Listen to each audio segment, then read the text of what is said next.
Welcome to Agnostic Vibes. The topic I would like to present to you is the serial killings that shook Mumbai, the financial capital of India. Between 1965 to 66, a total of 19 serial murders shook Mumbai. These murders were so sensational in those days that people were afraid of coming out at nights after 7 p.m. Beggars and footpath dwellers seeked for shelters in roadside hotels. The police found no clues of who was behind such horrendous murders. Some policemen were afraid of working at nights. The police made an imaginary sketch, published it, and cautioned the public about the serial murders. One day, the police got an anonymous call from a woman who said she found the culprit whose identifications were matching with the published imaginary sketch. The police met the woman, arrested the culprit, and took him to the police station. After interrogation, the police released the culprit because of innocence in his face. Upon inquiring, the police got to know that he was imprisoned earlier in a petty case. In order to curb the situation, the police increased security at every corner of Mumbai. Due to this, the serial killer hid himself and everything was pleasant for next few months. In 1968, the serial killings began again, which cautioned Mumbai. The police got only one clue. All the murders appears to be same. All the victims' heads were punched with an iron rod. Between 1965 to 66 and 1968, a total of 41 victims were murdered in the same way. The police decided to handle the situation carefully. They started inquiring about the victims' background, how the murders were conducted, and about the culprit. For the second time, the police made an imaginary painting of criminal using citations by 9 witnesses.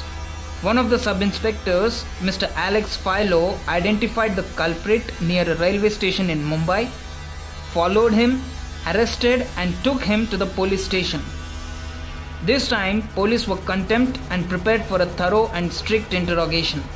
The culprit was contempt too and promised that he would confess everything if provided 2 plates of chicken with rice. The police provided 2 plates of chicken and started interrogation. The culprit's confession startled the police. He said his name is Raman Raghav. People call him with different names like Sindhi Dalwai, Anna Thambi, Talwai and Velusamy. He also reminded the police about his previous interrogation by them somewhere in 1966. Raman Raghav confessed that he did all the 41 murders in Mumbai from 1965 to 66 and 1968. Then the police asked him, "Why did you intend to kill so many people?" He replied, he got an order from the God who lives in some other universe. He also confessed he didn't like shaving mustache. He hated men who shave their mustache. He also believed that other people are trying to put homosexual temptations in his way so that he may succumb and get converted to a woman. These were the reasons he started killing people. Fingerprints collected from the weapons were matching with Raman Raghav's fingerprints. Whatever Raman Raghav confessed to police agreed the same in a sessions court of Mumbai. The court ordered to conduct a psychological examination to Raman Raghav. After undergoing psychological examination, psychologists concluded that Raman Raghav was suffering from chronic paranoid schizophrenia. In 1969, after perusal, the court ordered that Raman Raghav is not mentally fit and was imprisoned. The court also ordered that Raman Raghav must be duly examined and treated by psychologists in a mental health center at regular intervals. Raman Raghav died of kidney failure in 1995 in Yerwada Central Jail at Pune in Maharashtra of India. This was the startling and sad story of Raman Raghav, who was psychologically unfit. A movie titled Raman Raghav 2.0 was made in Bollywood based on life of Raman Raghav. Hope you enjoyed this video.